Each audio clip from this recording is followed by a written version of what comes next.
Hey, Commander Morning. I feel like ukuthi ngikhulume lento yama event nje akade enzakala.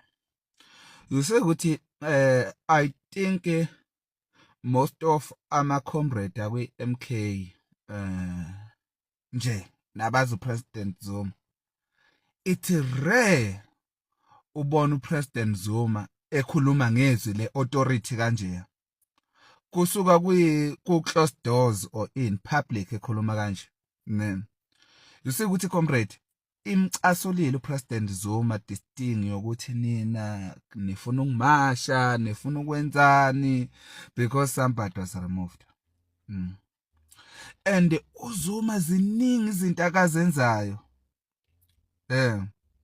singaboni to manage le party leyana ngoba kwi MK sinabantu abanama ambitions amaningi.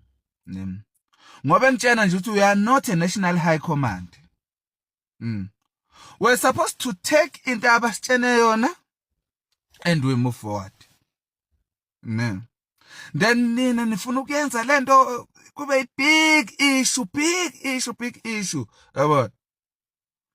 Bekufanele ukuthi akhulume ngalelizwe, abolelizwe leli uZuma ade ekhuluma ngalo.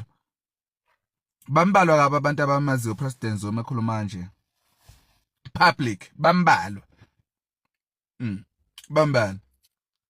Of which iziningi izinto ezenzakalayo uZuma uPresident Zuma akayifihla to protect the party. Ngoba ireality ithi kunezinto ezenzakalayo ezenzeka lethe national level, provincial level esingeke sizazi ground forces.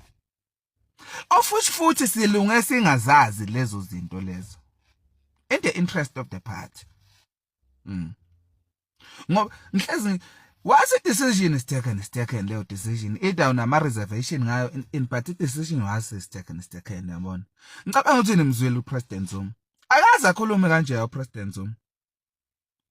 Kambalwa uPresident Zuma umuzwe ekhuluma kanje ya public. Kambalwa kakhulu. Nicasulile ikhehla bafowethu. Nicasulile ikhehla. And ikhehla is managing lento yama ambitions wabantu ku MK ngenye indlela ngaphakathi. Trying to accommodate everybody. Trying ukuthi wonke umuntu ebe ne responsibility kwi MK. So niyasuka nina nithi sekuyomasho. You were wrong, comrade. You were wrong. But you will come into your senses, comrade, and we move forward.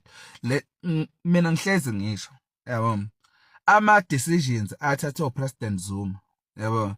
Ungawadoubt ama usaqala ukuthi President Zuma ethatha kanjani le decision. But makuhamba isikhathi uhleze prove ukuthi yes President Zuma was right. Yabona. Even nje mina that decision ebethathiwe I had the reservations ngayo. But somehow ngi-analyze nje nami at a distance. Yabona. I could see ukuthi bayithathile le decision. Yabona. In the best interest of the party. So but ama reservations ayohleze khona but makuhamba isikhathi uyabona ukuthi as President Zuma was correct here. President Zuma was correct to do this and this and that. So angikwazi ke mina ukuthi after more than 20 years following President Zuma and ama decisions akawathatha ngihlezi ngabona ukuthi in the long run were correct bese ngithi ngizomdatha kule decision yamanje. It cannot be. Yabona. So comrade nimcasulile uPresident. Nimcasulile uPresident ngalento eniyenza ko social media ukuthi nifuna ukumasha, nifuna ukwenzani. And uPresident is always protecting a national high command. Whatever is happening there are many things esingazazi singavuma. But President would try by all means ukuthi we are all here together. Besides labantu laba abasebebheda ke ubona ukuthi bashisa izindla abafana noKhumalo. Yabona wabaxoxa. But nje comrade so please, let us trust the leadership. Let us trust the leadership. Iyona nje leyo nto. Let us trust the leadership. Hopefully, some of the people, they were thinking ukuthi President Zuma have no ability to take ama-decisions. Hayi bo, kahleni bafethu aninawo nanti amakhehle emakhaya kini. Aninawo namakhehle emakhaya kini. Thina sinabo abantu abadala emakhaya. They take ama-decisions. We know ukuthi they are thinking independent, but somewhere somehow mhlawumbe obvious ungam-influence umuntu omdala ukuthi umbonise indlela, kodwa at the end of the day uzothatha i-decision yakhe. So yekani ukucasula upresident, asibhekishi la dala abantu besuswe ekhundleni, asibhekishi la.